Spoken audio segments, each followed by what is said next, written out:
Welcome to episode 16 of our series on the surnames of Appalachia and the American South. As you know, there are thousands of surnames in these regions, so to make our task more manageable, we're focusing on pre-Civil War surnames. That's because the Industrial Revolution brought in thousands and thousands more. As always, each of the family names we'll examine today was requested by members in our YouTube community. You don't have to be a subscriber, but that'd be nice if you are. Please note that I discuss surnames in the order that I receive them. In case you missed the previous video, I'll post a link to it in the description. I'll also post a link to episode 14. It provides a list of shows and their respective surnames at the end, so please check it out to see if your surnames have been discussed. Today on The Vantage Point, we'll be talking about the origins and meanings of 8 common and not so common Appalachian and Southern surnames. We'll see a few Old Norse and Old Anglo-Norman names, so I hope you'll join me. Let's get started. Number 1, Underwood. Underwood seems to be a popular surname across the South, including the family of Carrie Underwood from Muskogee, Oklahoma. If she's an Okie from Muskogee, there's nothing derogative in that label, that's for sure. Underwood is an Old English surname that literally meant under the wood.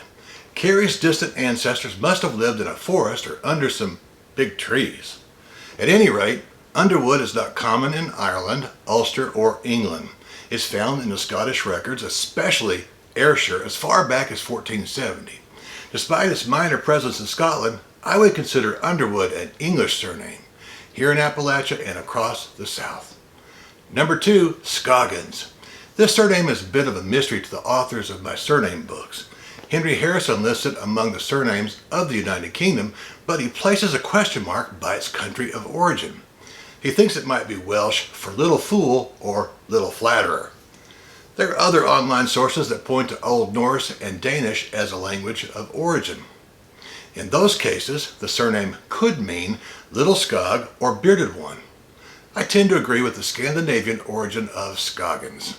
I say that because Scoggins is not among the more common Welsh names. Number 3, Pearson. If you ever studied inferential statistics, you no doubt were exposed to the name Pearson as in Pearson's product moment correlation. Pearson is an Old Norman surname that's derived from Piers' son. In 1296, Wattier Pearson of Scotland rendered homage to Edward I, the Hammer of the Scots and the executioner of Sir William Wallace.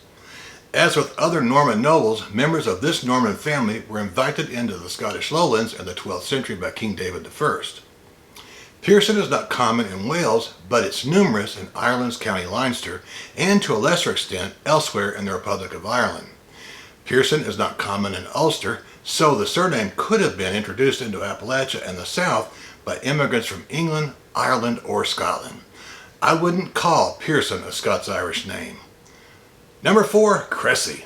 When I hear the name Pearson, my mind goes to a statistics book, like I mentioned a minute ago. But when I hear or read the name Cressie, my thoughts go to a theory on criminal behavior that was developed by Sutherland and Cressie back in 1960. Boy, am I showing my age again.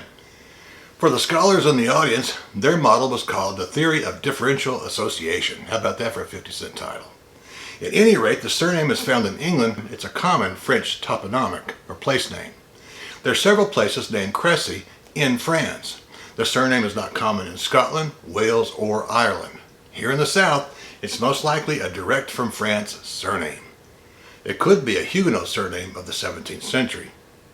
Its late arrival could explain its lack of presence in the Isles. Norman names arrived centuries earlier are, with a few exceptions, more widely distributed throughout Great Britain and Ireland. Number 5, Finley. Folks, I have a YouTube video on Daniel Boone that features his beliefs and thoughts on Western expansion, including the settlement of Kentucky. The person who inspired his passion for exploring Kentucky was a Scots-Irishman named John Finley. He ignited Boone's Western wanderlust while telling stories around campfires during the French and Indian War. That's right, Boone was a veteran of that war. Harrison claims it's Celtic for soldier, but he erroneously points to Ireland for its place of origin. Finley is in fact a sept of the Scottish clan Farquharson. It's been in Ireland and Ulster since the 17th century, and it's regarded as a Scottish name, and it was introduced by planters during the plantation era. Finley's not among the more common names in Wales. So I see no reason to disagree with McClysick on the origin of Finley. In Appalachia in the south, the name was likely introduced by Scottish or Scots-Irish settlers. Number 6, Bond. When you see the name Bond, do you hear a voice saying, "My name is Bond, James Bond, shaken not stirred"? Obviously, I hear the voice probably too often. In one of the recent Bond movies, they suggested that James Bond is of Scottish extraction. But is the surname Scottish? Well, the surname has Anglo-Scandinavian or Anglo-Norman roots, depending on the source. Since the Normans were French-speaking Vikings, both of those origins could be true. At any rate, it was derived from husbandman, householder, or unfree man. It's found throughout Ireland since the 14th century, but interestingly, it doesn't seem to be common in Scotland. It's also not among the common Welsh surnames. I think we're safe in assuming an English or Irish origin for the surname in Appalachia and the South. Number 7, Johnston. In many ways, this surname is irretrievably confused with Johnson. They're different names though.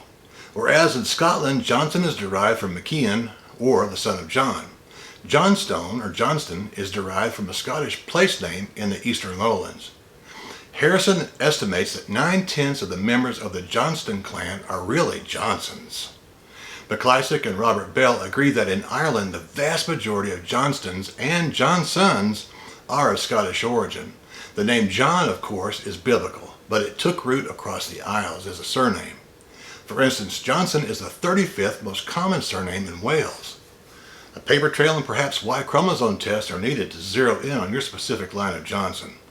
But Johnston, I think, is as Scottish as MacDonald. Number 8, Tate. If you recall from our last surnames video, I mentioned that when I was a kid, I had a crush on Elizabeth Montgomery, Bewitched. One of her co-stars on Bewitched was an actor named David White. He played Darren's boss, Larry Tate.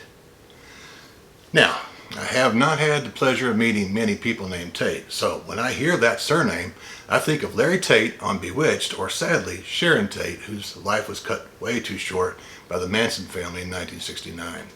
In consulting Harrison and McClysick, it appears that Tate is an English surname, but it has obscure meanings. However, Black digs a bit deeper and finds that it first appeared as a nickname in Kent for King Ethelbert's daughter. Its meaning goes back even further to Old Norse, when it meant glad or cheerful.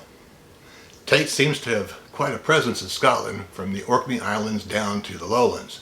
It's found in England and Ireland, but it doesn't appear among the common surnames in Wales. Well friends, that's all I have for you today. I hope you got something meaningful out of our discussion. If you did, please like, share, and subscribe to the channel. I always appreciate that. I invite you to check out all the videos on the Vantage Point, whether you subscribe or not. If demand warrants, I'll be back soon with another episode on the Surnames of Appalachia and the American South. I hope to see you then. God bless you and yours. Bye-bye.